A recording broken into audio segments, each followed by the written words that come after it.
اعوذ باللہ من الشیطان الرجیم بسم اللہ الرحمن الرحیم الحمد للہ رب العالمین وصلی اللہ علی سیدنا و نبینا محمد وآلہ الطیبین الطاہرین المعصومین۔ کتاب شریف بدایت الحکمہ کے مقدمے کے اندر ہماری گفتگو جاری تھی کہ اس مقدمے کے اندر علامہ طباطبائی رضوان اللہ تعالی علیہ نے 3 عناوین اور 3 اہم موضوعات کو بیان کیا ہے، اور خود اس مقدمے کے عنوان کے اندر علامہ فرماتے ہیں کہ یہ مقدمہ وہ اس فن یعنی علم فلسفہ کی تعریف، علم فلسفہ کے موضوع اور علم فلسفہ کی غرض و غایت کے بارے میں لکھا گیا ہے یا اس کو بیان کرتا ہے۔ خود جب مقدمے کے اندر وارد ہوئے تھے تو یہاں پر علامہ طباطبائی نے ان 3 چیزوں کو و ان 3 ابحاث کو 2 طرح سے بیان کیا ہے۔ ایک علامہ کا اجمالی بیان ہے کہ جس کو ہم نے گزشتہ درس کے اندر دیکھا اور اس کے بارے میں اس کی عبارت کو بھی پڑھا تھا، اور ایک علامہ کا تفصیلی بیان ہے کہ جس کو علامہ طباطبائی توضیح ذالک سے شروع کرتے ہیں۔ یہاں پر ایک چیز جو قابل توجہ ہے وہ یہ کہ یہ جو علامہ کا اجمالی بیان ہے جس کو علامہ نے پہلے چند یا تقریباً 3 سطور کے اندر بیان کیا ہے، اور اس کے بعد سے پھر تفصیلی بیان جو علامہ کہتے ہیں، ایک نوع پہلے علامہ اپنا مدعا بیان کر رہے ہیں، یعنی علم فلسفہ کی تعریف کے بارے میں ہمارا مدعا کیا ہے، ہمارے نزدیک علم فلسفہ کی تعریف کیا ہے، علم فلسفے کا موضوع کیا ہے، اور اس کے بعد فرماتے ہیں علم فلسفہ کی غرض و غایت کیا ہے۔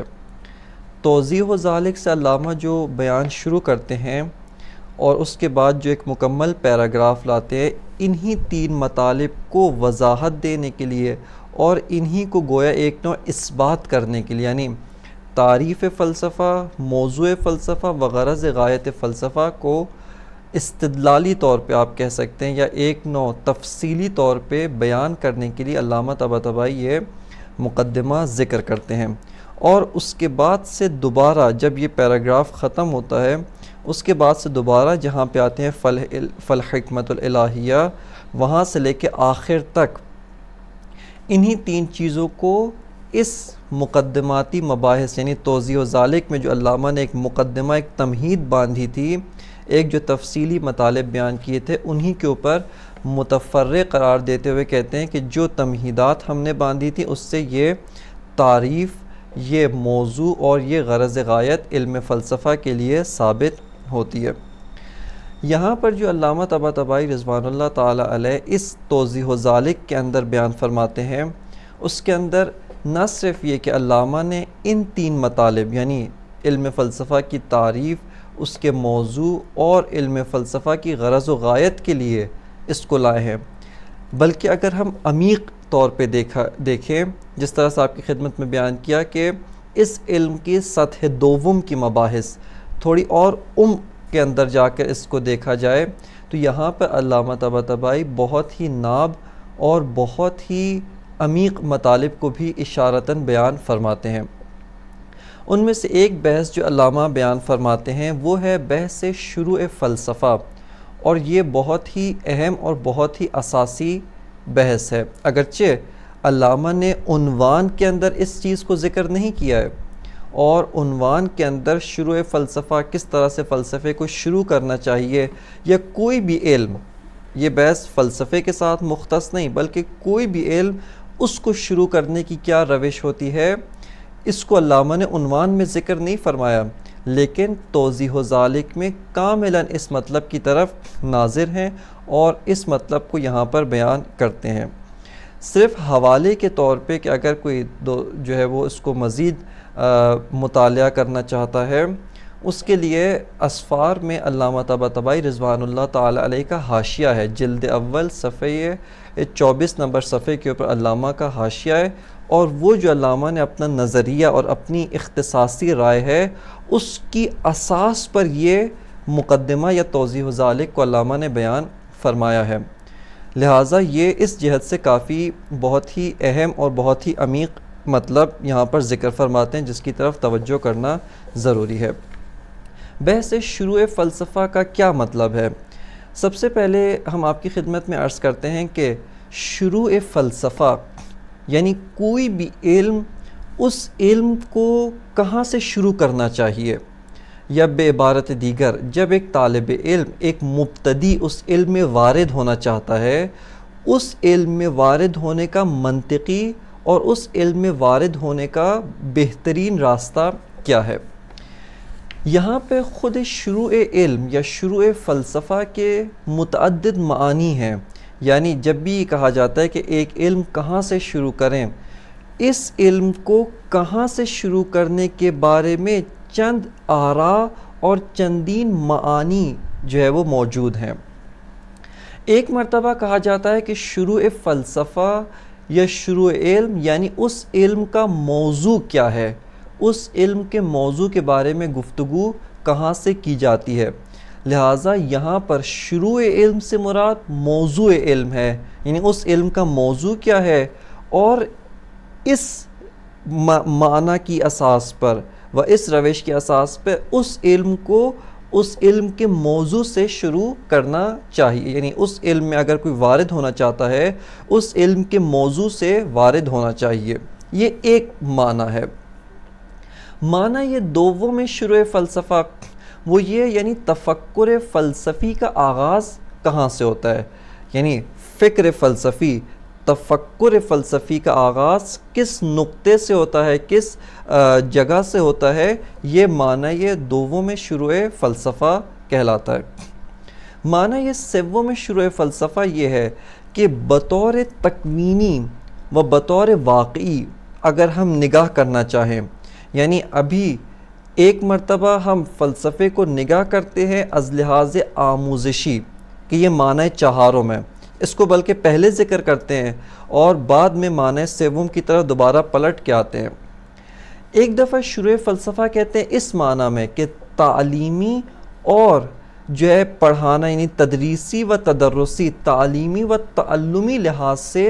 علم فلسفہ کو کہاں سے آغاز کرنا چاہیے۔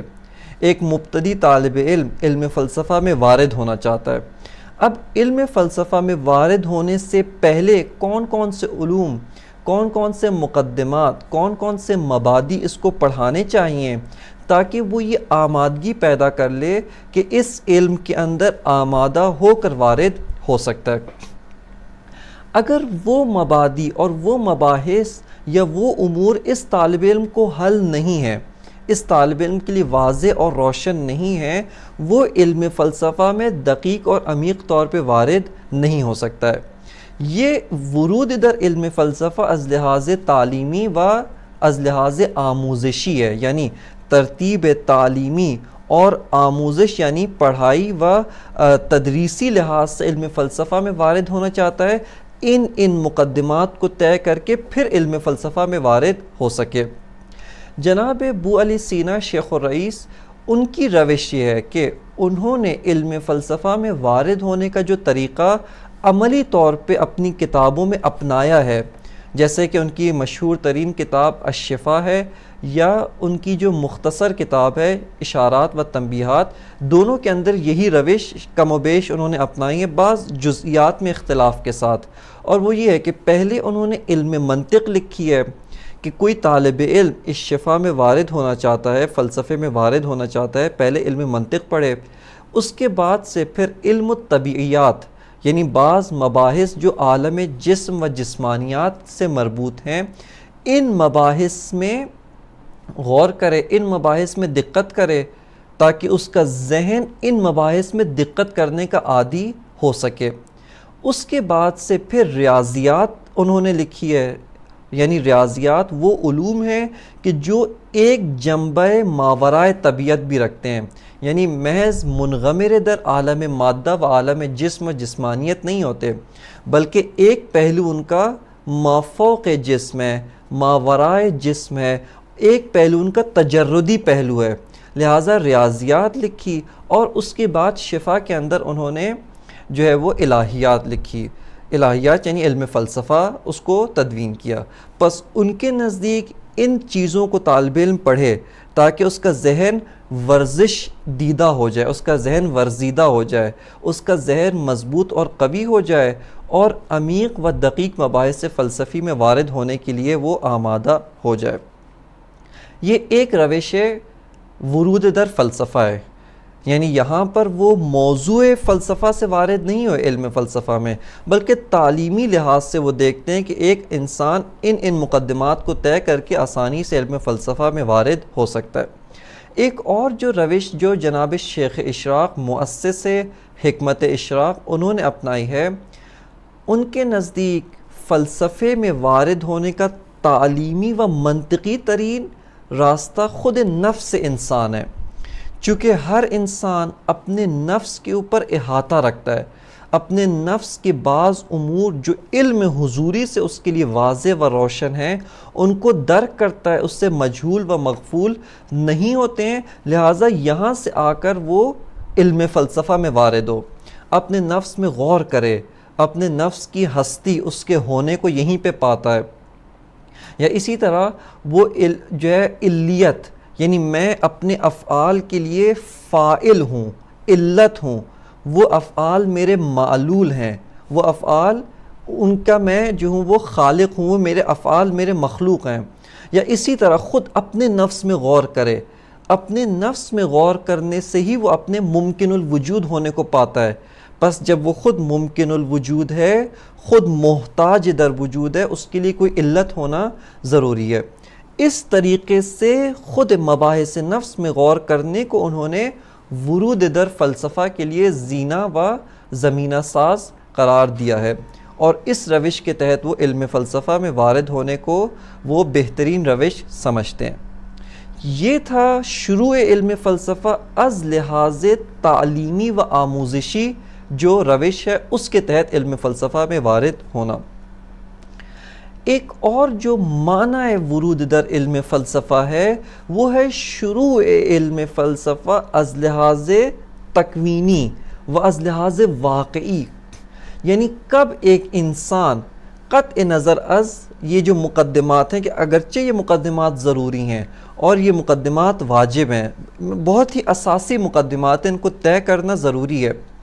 لیکن ہم خود واقعیت کے لحاظ سے اگر غور کریں، ایک انسان کب فیلسوف کہلاتا ہے، کب فلسفے کے اندر، کب ہستی شناسی کے اندر وارد ہوتا ہے،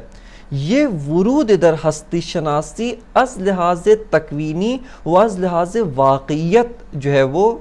قرار پاتا ہے۔ پس اور علامہ طباطبائی کی روش کی جانب اشارہ کریں گے کہ علامہ طباطبائی رضوان اللہ تعالی علیہ اس مقدمے کے اندر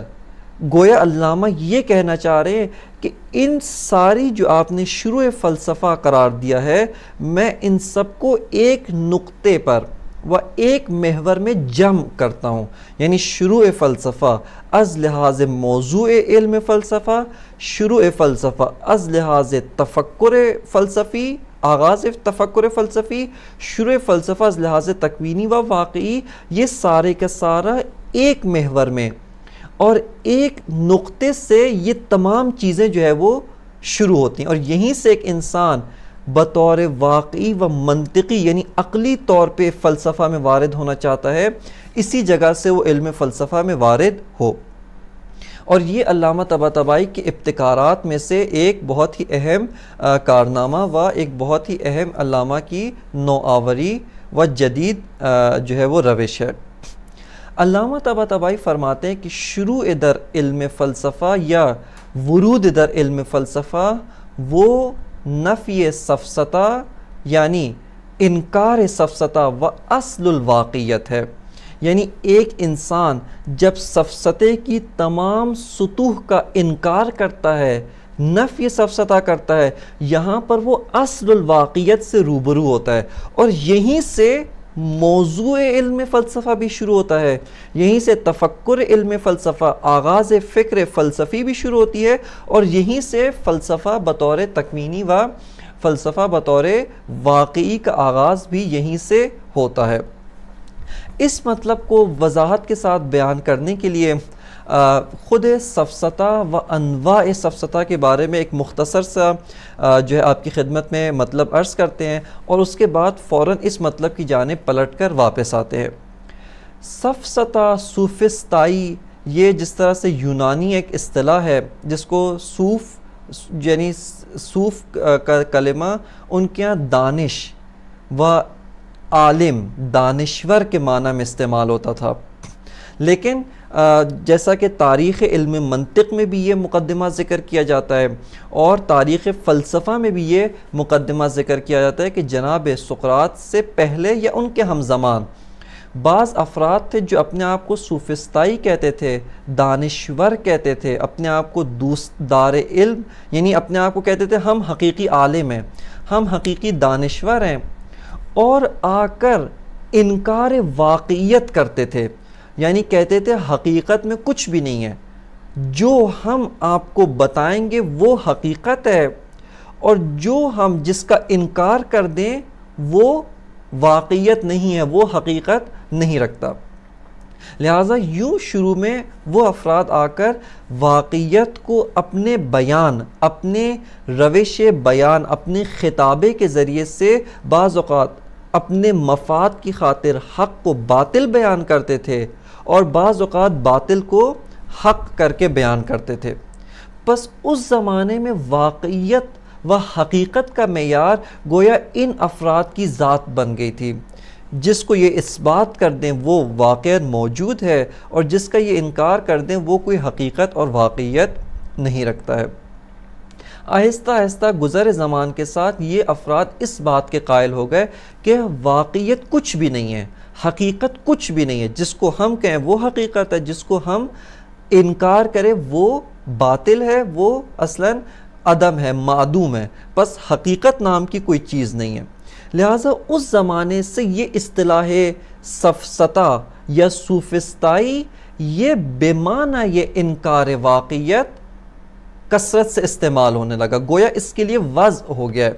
لہٰذا اب جب بھی سفسطہ کہا جاتا ہے یا سوفسطائی کہا جاتا ہے، سوفسطائی یعنی جو انکار واقعیت کرتا ہے، انکار حقیقت کرتا ہے، اس کو سفسطہ یا اس انسان کو سوفسطائی کہا جاتا ہے۔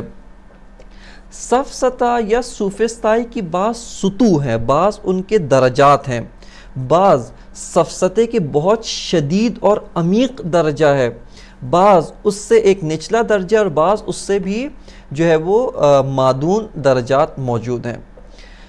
ایک مرتبہ سفسطے کا جو سب سے نچلا درجہ ہے وہاں سے شروع کرتے ہیں۔ وہ یہ ہے کہ ایک انسان وہ کہتا ہے کہ میں بھی ایک حقیقت ہوں،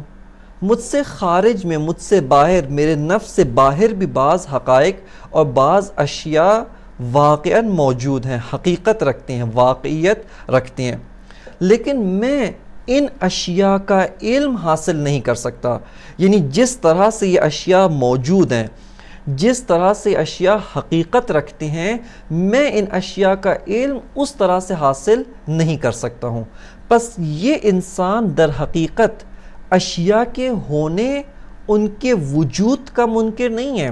بلکہ ان کے جس طرح سے وہ موجود ہیں، جس طرح سے وہ واقعیت رکھتے ہیں، ان کے واقعیت رکھنے اور ان اشیاء کے علم کا منکر ہے۔ یعنی اس کا دعویٰ یہ ہے کہ جس طرح سے اشیاء کی حقیقت ہے، میں ان اشیاء کا علم حاصل نہیں کر سکتا ہوں۔ پس یہ انسان اپنے نفس کے ہونے کا بھی یقین رکھتا ہے، اپنے نفس سے خارج اشیاء کا بھی یقین رکھتا ہے، لیکن ان کے علم کا اور ان کے بارے میں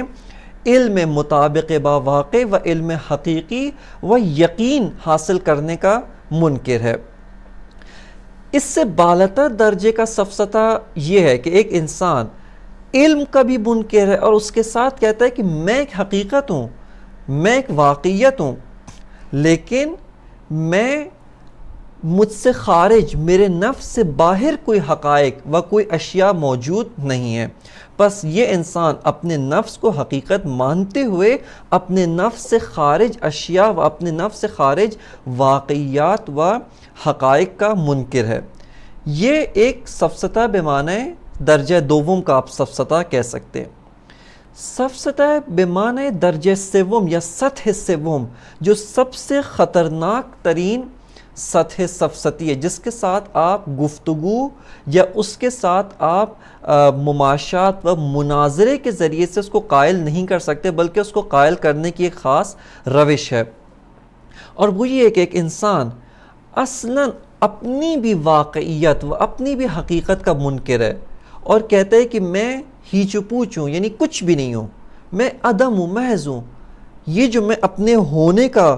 کہہ رہا ہوں کہ میں ہوں، یہ بھی تخیل ہے، یہ بھی ایک توہم ہے، گویا مجھے اپنے ہونے کا ایک توہم ہو رہا ہے۔ یہ جو میں کہتا ہوں کہ مجھ سے خارج میں اشیاء موجود ہیں،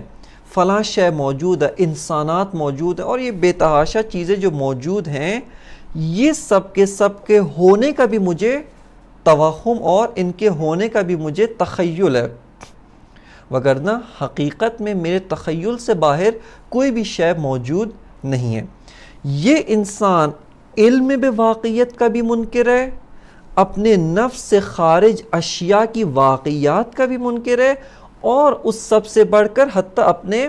نفس کا بھی منکر ہے۔ لہٰذا ایسا انسان، یہ وہ سفسطے کی سب سے آخری سطح اور سب سے شدید ترین سطح کے اوپر جو ہے وہ اس کا شکار ہو چکا ہے کہ اس سے بالاتر سطح کا سفسطہ ممکن نہیں ہے۔ اس کو ہم سفسطہ مطلق کہتے ہیں، یعنی وہ انسان کہ جو اپنی حقیقت کا بھی منکر ہے، اپنے سے خارج میں واقعیت کا بھی منکر ہے، اور علم کا بھی منکر ہے، چونکہ کہتا ہے کہ کچھ بھی نہیں ہے، اصلا حقیقت کسی بھی کوئی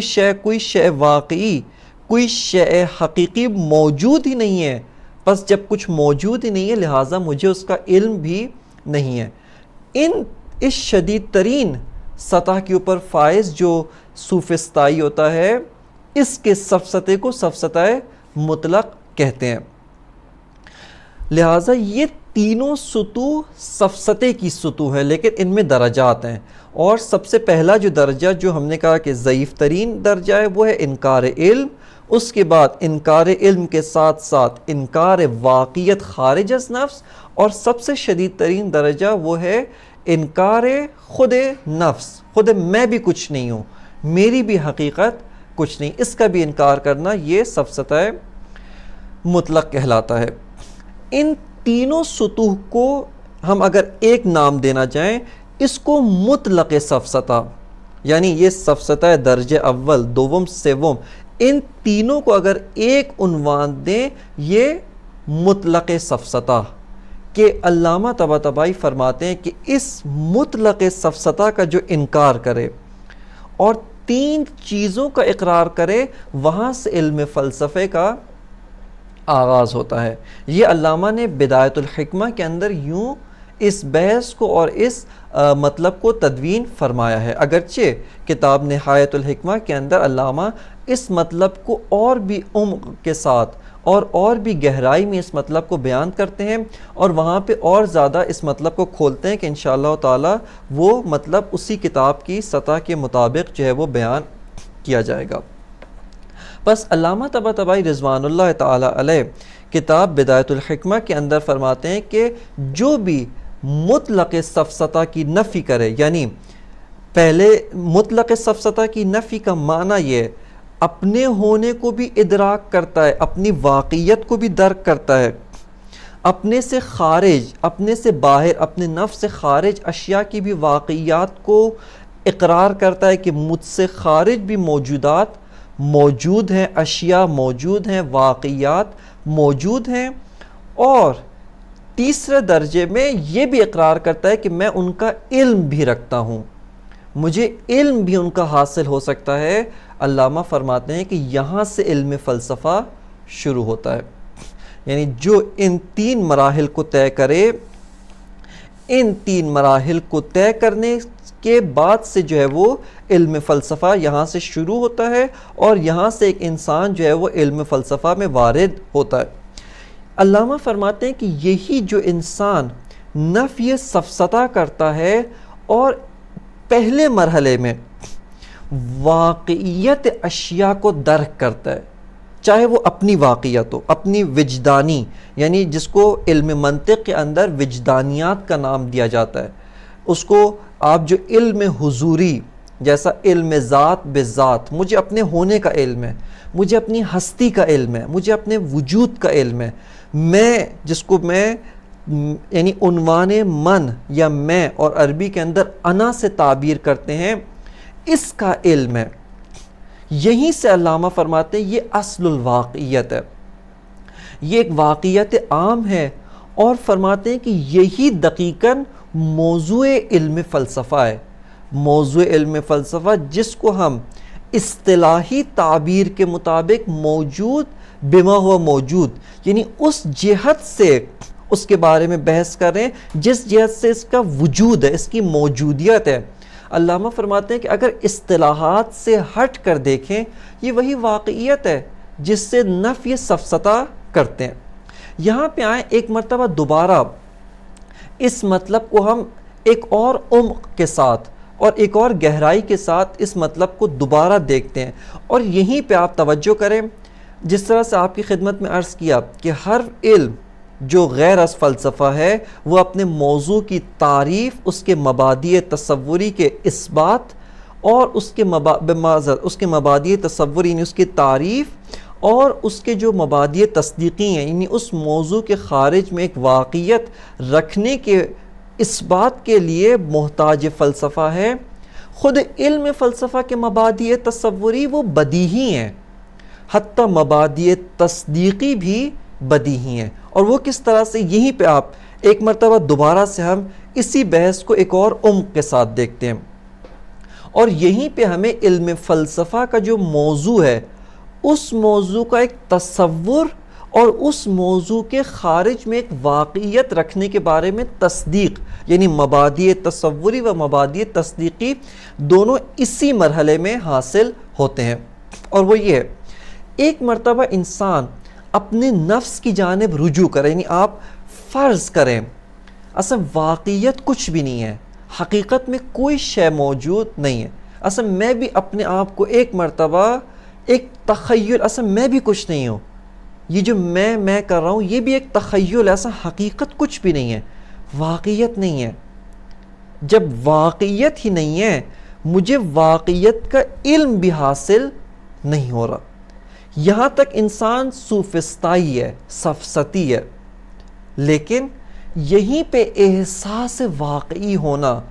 نہیں، میں ایک حقیقت ہوں، مجھے درد ہوتا ہے، مجھے مثال کے طور پہ اگر کوئی شے مجھے کاٹے، کوئی جانور، کوئی درندہ حیوان مجھے کاٹے، مجھے درد ہوگا، میں اپنا دفاع کرتا ہوں، میں اس کے مقابلے میں اپنے آپ کو بچانے و محفوظ رکھنے کی کوشش کرتا ہوں، بس میں ایک واقعیت ہوں، ایک حقیقت ہوں، میں ہوں۔ یہ ہونے کا احساس، یہ ہستی کا جو علم حضوری کے ذریعے سے احساس ہوتا ہے، یہیں پہ ہمیں اس ہستی، اس واقعیت، یہ موجود بما ہوا موجود کے بارے میں ایک واضح و شفاف تصور حاصل ہوتا ہے، اور یہیں پہ ہمیں ایک مطلق واقعیت، ایک واقعیت مطلق یعنی ایک حقیقت ہے، میں ایک حقیقت ہوں، ایک واقعیت ہوں، یہیں پہ اس واقعیت کے ہونے کا احساس انسان کو یہیں پہ ہوتا ہے۔ یعنی یہاں پہ آپ اس کو یہ نہ سمجھیں کہ الفاظ بدل بدل کے صرف مخاطب کو گھمایا جا رہا، نہیں، یہاں پہ ایک وجدانی، یعنی آپ کو اس مطلب کی جانب تنبیہ دی جا رہی ہے، اس مطلب کی جانب متوجہ کیا جا رہا ہے کہ جو علم حضوری میں آپ کو حاصل ہے، لیکن انسان اس کی جانب ملتفت نہیں ہوتا، اس کی جانب متوجہ اور اس کی جانب التفات نہیں رکھتا ہے، وہ اپنی ہونے، ہستی، مطلق ہستی، ایک واقعیت مطلق اور ایک حقیقت مطلق کا ادراک ہے۔ اور یہیں پہ انسان کو موضوع علم فلسفے کی تعریف یا یوں کہیں اس کا ادراک تصوری و ادراک تصدیقی یہیں پر حاصل ہوتا ہے۔ بس علامہ طباطبائی اس مطلب کی جانب تذکر دیتے ہیں کہ یہاں پہ انشاءاللہ عبارت پہ وارد ہوتے ہیں، اور اس کے بعد علامہ یہاں پہ وجہ حاجت الی علم فلسفہ اس کے بارے میں بیان کرتے ہیں کہ کیوں ہمیں علم فلسفہ کی حاجت اور علم فلسفہ کی ضرورت پیش آتی ہے، اور اس کے بعد پلٹ کر دوبارہ علم فلسفہ کی تعریف و علم فلسفہ کا جو موضوع ہے اور اس کا جو غایت اور اس کی جو ہدف ہے اس کو بیان کرتے ہیں۔ توضیح و ذالک، یہاں اس سے پہلے عبارت آپ کی خدمت میں پڑھی جا چکی تھی، لہٰذا توضیح و ذالک سے شروع کرتے ہیں۔ توضیح و ذالک، ان الانسان یجد من نفسہ ان لنفسہ حقیقتا و واقعیتا، کہ انسان پاتا ہے۔ یہاں پہ آپ ایک اور چیز جس کی جانب مقدمے کے اندر آپ کی خدمت میں بیان کیا تھا، جو بعض 10 مقدمات و 10 تمہیدات بیان کی تھی، ان میں سے ایک روش علم فلسفہ ہے۔ یہاں پہ علامہ طباطبائی وہ عقل شہودی جس کے بارے میں مزید وضاحت آئے گی اس کی جانب ملتفت ہیں، اس کی جانب اشارہ کر رہے ہیں۔ ہم پا رہے ہیں، یہ پانا حواس کے ذریعے سے تو پانا نہیں ہے، بلکہ یہ انسان کی عقل ارتباط حضوری رکھتی ہے اپنے نفس کے ساتھ، وہ خود ہے، خود ہونا ہے، اس کے نفس کا موجود ہونا یہ خود نفس ہے، اسی کی واقعیت کے ساتھ ارتباط حضوری اس کی جانب متوجہ کرتے ہیں۔ اور یہ تعبیر جو علامہ فرماتے ہیں یجدو، یعنی میں پاتا ہوں، وجدان کرتا ہوں، یہ اس محتوا کی جانب ہماری توجہ وہ مبذول کرواتی ہے۔ توضیح ذالک، ان الانسان یجد من نفسہ ان لنفسہ حقیقتا و واقعیتا، کہ یہاں پہ تاکید کے ساتھ کہ انسان وہ پاتا ہے کہ اس کے نفس کی ایک حقیقت ہے، ایک واقعیت ہے، وَأَنَّ هُنَاكَ حَقِيقَةً وَوَاقِعِيَّةً وَرَاءَ نَفْسِهِ، اور اس کے نفس سے ماورا بھی حقائق موجود ہیں، اس کے نفس سے ماورا بھی اشیاء دیگر موجود ہیں، ان اشیاء کی موجودیت کو بھی وہ پاتا ہے، ان اشیاء کی موجودیت کو بھی وہ احساس کرتا ہے، اس کو علم حضوری کے ذریعے سے ان کو وہ درک کرتا ہے۔ وَأَنَّ لَهُ أَن يُصِيبَهَا، اور تیسرا جو مطلب، اور اس کو یہ بھی معلوم ہے، اس کو یہ بھی پاتا ہے کہ میں ان اشیاء کو، ان واقعیت کو جس طرح سے وہ ہیں،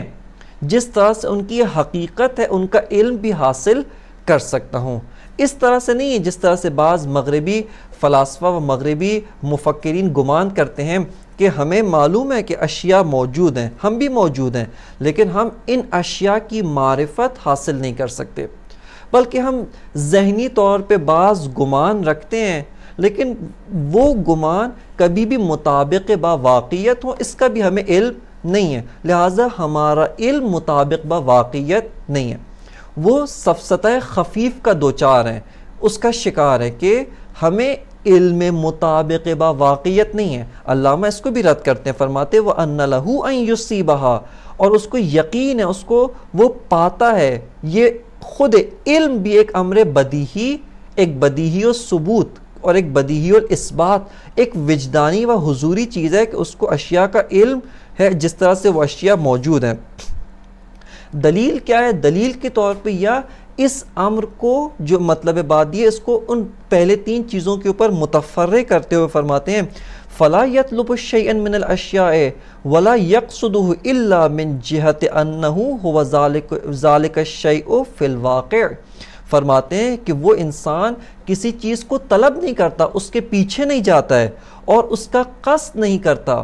مگر اس کا قصد کرتا ہے جس کو وہ سمجھتا ہے کہ واقعیت ہے، جس کو وہ سمجھتا ہے حقیقت ہے۔ آپ پیسے کو ایک حقیقت سمجھتے ہیں، تبھی بہت سارے انسان ساری زندگی پیسے کے پیچھے بھاگتے رہتے ہیں۔ ایک انسان جو بھوکا ہو وہ ایک واقعیت سمجھتا ہے کھانے کو، اور اسی وجہ سے کھانے کے پیچھے دوڑتا ہے، کھانے کو طلب کرتا ہے۔ وہ انسان جو پیاسا ہے وہ پانی کو ایک واقعیت سمجھتا ہے، حقیقت سمجھتا ہے، لہٰذا یہاں پر وہ حقیقت کے پیچھے بھاگتا ہے، پانی کے پیچھے جاتا ہے۔ حتیٰ وہ انسان، یعنی یہاں پہ ایک نقطہ دقیق جس کی جانب توجہ کریں، وہ جو صحرا کے اندر ہے سراب کے پیچھے بھاگ رہا ہوتا ہے، ابھی بہت دور کھڑا ہے، دور سے دیکھتا ہے پانی اس کو نظر آ رہا ہے، پانی کی شعائیں اس کو نظر آ رہی ہیں۔ یہاں پہ ابھی اس کو نہیں معلوم کہ سامنے پانی نہیں ہے، سامنے پانی نام کی حقیقت نہیں ہے بلکہ سراب ہے، لیکن دور سے کھڑا ہو کر اس کے پیچھے دوڑ لگا رہا ہے۔ کیوں؟ اس سے پوچھے کیوں جا رہے ہو، کیوں اس کو طلب کر رہے ہو، کیوں اس کے پیچھے اپنی توانائی کو صرف کر رہے ہو؟ وہ کہے گا وہاں پانی ہے، اور چونکہ پانی ایک حقیقت ہے، میں پیاسا ہوں، بس مجھے اس کے پیچھے جانا چاہیے۔ بس جو بھی سراب کے پیچھے بھاگ رہا ہوتا ہے وہ بھی اس کو ایک حقیقت سمجھ کے بھاگ رہا ہوتا ہے، لیکن جب نزدیک پہنچتا ہے تو سمجھتا ہے کہ میں نے حقیقت کی شناخت کرنے میں خطا کی ہے۔ پس علامہ فرماتے ہیں فَلَا يَطْلُبُ شَيْئًا مِّنَ الْأَشْيَاءِ، کوئی انسان کسی بھی شے کو طلب نہیں کرتا، وَلَا يَقْصُدُهُ إِلَّا مِن جِهَةِ أَنَّهُ هُوَ ذَلِكَ الشَّيْءُ فِي الْوَاقِعِ، مگر وہ شے ایک واقعیت رکھتی ہے، وہ شے حقیقت رکھتی ہے۔ وَلَا يَهْرُبُ مِن شَيْءٍ وَلَا يَنْدَفِعُ عَنْهُ إِلَّا لِكَوْنِهِ هُوَ ذَلِكَ الشَّيْءُ فِي الْحَقِيقَةِ، اور کوئی انسان کسی شے سے فرار نہیں کرتا، اس سے دفاع نہیں کرتا، اس کو دور نہیں کرتا ہے، مگر اس جہت سے کہ وہ شے بھی ایک حقیقی چیز ہے۔ لہٰذا اگر آپ کہیں، ایک عاقل انسان کو کہیں کہ بھوت سے بچو، وہ کہے گا بھوت کوئی حقیقت نہیں ہے، کوئی واقعیت نہیں ہے، میں کس چیز سے دفاع کروں؟ لیکن اگر وہاں پر ایک درندہ ہو، واقعاً اس سے بھاگا جاتا ہے، اس سے اپنے آپ کا بچاؤ کیا جاتا ہے، اس سے فرار کیا جاتا ہے۔ کس جہت سے اس سے فرار کیا جاتا ہے؟ کیونکہ ایک واقعیت اور ایک حقیقت ہے۔ پس فرماتے ہیں وَلَا يَهْرُبُ مِن شَيْءٍ وَلَا يَنْدَفِعُ عَنْهُ إِلَّا لِكَوْنِهِ هُوَ ذَلِكَ الشَّيْءُ فِي الْحَقِيقَةِ، کہ وہ شے ایک حقیقت اور واقعیت ہے۔ اب فرماتے ہیں فَالطِّفْلُ الَّذِي يَطْلُبُ الزَّرْعَ مَثَلًا إِنَّمَا يَطْلُبُ مَا هُوَ بِحَسَبِ الْوَاقِعِ لَبَنٌ، فرماتے ہیں ایک بچہ، ایک شیرخوار، وہ جو ماں کے پستان کا طالب ہے اس کو طلب کرتا ہے اور اس کے پیچھے بھاگتا ہے، فرماتے ہیں وہ اس کو حقیقت، دودھ کو بھی حقیقت سمجھتا ہے، ماں کو بھی ایک حقیقت سمجھتا ہے، اور ماں کے پستان میں دودھ جو ہے اس کے موجود ہونے کا یقین رکھتے ہوئے اس کا طالب ہوتا ہے۔ پس ایک بچہ بھی در حقیقت واقعیت کو درک کرتا ہے۔ اب یہیں پہ آپ توجہ کریں، علامہ کس مطلب کی جانب توجہ کر رہے ہیں؟ علامہ فرما رہے ہیں کہ اصل الواقعیت، خود ہستی اشیاء، واقعیت، حقائق، حقیقت الاشیاء، ایک ذی شعور بچہ جو بہت ہی شیرخوار ہے، اس کے اندر عقل نامی کوئی شے نہیں ہے، یعنی عقل اس کی ابھی پروان نہیں چڑھی، اور مثلا علم منطق پڑھے، علم طبیعت پڑھے، علم ریاضی، نہ، اس کی ضرورت نہیں، بلکہ وہ بھی جو اشیاء کے پیچھے بھاگ رہا ہے، وہ اشیاء کے پیچھے جو ماں کے دودھ کے پیچھے لپکتا ہے، وہ اس کو ایک واقعیت اور ایک حقیقت سمجھ کے جا رہا ہے، بس وہ بھی واقعیت کو درک کرتا ہے، وہ بھی اس بات کا ادراک رکھتا ہے، وہ بھی اس بات کی شناخت رکھتا ہے کہ ایک اصل الواقعیت ہے، ایک حقیقت اشیاء موجود ہے، اور میں اس کا علم رکھتا ہوں۔ فَالطِّفْلُ الَّذِي يَطْلُبُ الزَّرْعَ مَثَلًا إِنَّمَا يَطْلُبُ مَا هُوَ بِحَسَبِ الْوَاقِعِ لَبَنٌ لَا مَا هُوَ بِحَسَبِ التَّوَحُّمِ وَالْحِسْبَانِ كَذَلِكَ، نہ کہ وہ یہ گمان کرے، نہ وہ یہ کہ تخیل کرے، یعنی علامہ سوفسطائیوں پہ اشکال کر رہے ہیں کہ اگر تم کہتے ہو کوئی حقیقت نہیں ہے، بس سانپ سے کیوں بھاگتے ہو، مختلف چیزوں سے کیوں فرار کرتے ہو؟ یہ تمہارا فرار کرنا، ایک صوفستی کو آپ جو کہتے ہیں کوئی بھی شے حقیقت نہیں ہے، میں بھی حقیقت نہیں ہوں، مجھ سے خارج بھی حقیقت نہیں ہے، اس کو آپ آگ میں ڈالیں، فریاد کرتا ہے، چیختا ہے، چلاتا ہے۔ یہاں پہ پوچھے کیوں چیختے ہو؟ تم بھی تو وہم و گمان ہو۔ وہ جو چیختا چلاتا ہے، کہتا ہے مجھے مت جلاؤ، مجھے عذاب مت دو، وہ اس بات کا کہہ رہا ہے کہ میں بھی ایک حقیقت ہوں، آگ بھی ایک حقیقت ہے، اور آگ کی حقیقت میری حقیقت کے لیے نقصان دہ ہے، اور نقصان، ضرر، اس کا بھی وہ یقین ہے، اس کو بھی جو ہے وہ گمان نہیں ہے بلکہ اس کا بھی یقین ہے۔ لہٰذا فرماتے ہیں کہ یہ جو بچہ ہے وہ دودھ کے پیچھے، انما یطلب ما هو بحسب الواقع لبن، جو حقیقت میں دودھ ہے اس کے پیچھے بھاگتا ہے، لا ما هو بحسب التوهم والحسبان كذلك، نہ کہ جو اس کا وہم ہے، اس کا گمان ہے، حسبان یعنی گمان، جو اس کے وہم و گمان کے مطابق ہے دودھ ہے، اس کے پیچھے نہیں بھاگتا، اس کے طلب نہیں کرتا، جس چیز سے ڈرتا ہے اس کو واقعیت سمجھ کے ڈرتا ہے۔ والانسان الذی یہرب من سبع. اب یہاں پہ دیکھیں، توجہ کریں، یہ ساری مثالیں جو علامہ لا رہے ہیں وہ آپ کو آپ کے ارتکاز، آپ کو آپ کے وجدانیات اور آپ کو اس اصل حقیقت کی جانب متوجہ کر رہے ہیں کہ والانسان الذی یہرب من سبع، وہ انسان کہ جو درندے سے بھاگتا ہے، ایک چیرنے پھاڑنے والے درندے سے بھاگتا ہے، انما یہرب مما ہوا بحسب الحقیقت سبع، اس درندے سے بھاگتا ہے جس کو حقیقت سمجھتا ہے. ورنہ آج تک کوئی عاقل انسان کاغذ پہ بنے ہوئے شیر سے نہیں ڈرتا. کیوں؟ چونکہ وہ کہتے ہیں کہ یہ تو درندہ نہیں ہے، یہ تو حقیقت میں درندہ چیرنے پھاڑنے والی شے نہیں ہے،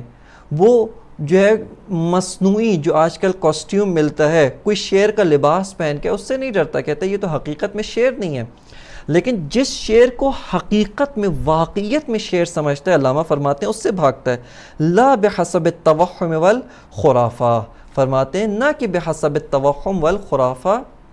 جس کو شیر سمجھتا ہے اس سے کوئی فرار نہیں کرتا. اب یہاں سے وَلَكِنَّهُ رُبَّمَا أَخْطَأَ فِي نَظَرِهِ، یہاں سے فرماتے ہیں کہ علم فلسفہ کی کیا ضرورت ہے. ہم پلٹ کے علامہ سے پوچھتے ہیں کہ اے علامہ، آپ نے فرمایا کہ حقیقت بھی ہے، میں بھی ایک حقیقت ہوں، مجھ سے خارج، مجھ سے باہر، میرے نفس سے باہر بھی اشیاء موجود ہیں، اور تیسری چیز آپ فرماتے ہیں کہ مجھے ان اشیاء کا علم بھی ہو سکتا ہے. یعنی میں یہ بھی پاتا ہوں کہ مجھے ان اشیاء کا علم ہے. بس جب مجھے واقعیات کا علم ہے، حقائق کا علم ہے، خود علم فلسفہ کی کیا ضرورت؟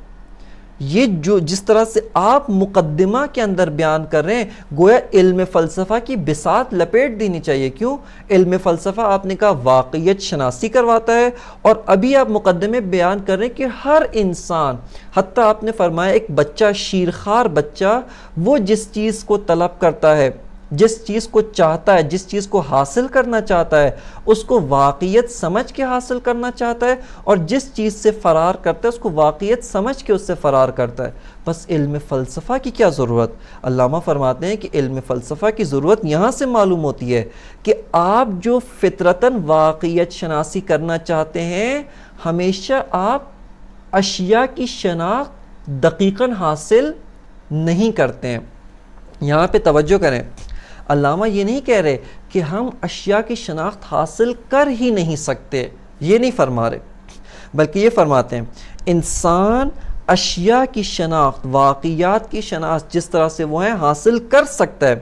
لیکن جب شناخت حاصل کرنے کے عملی مرحلے میں وارد ہوتا ہے، یہاں پہ خطا کرتا ہے،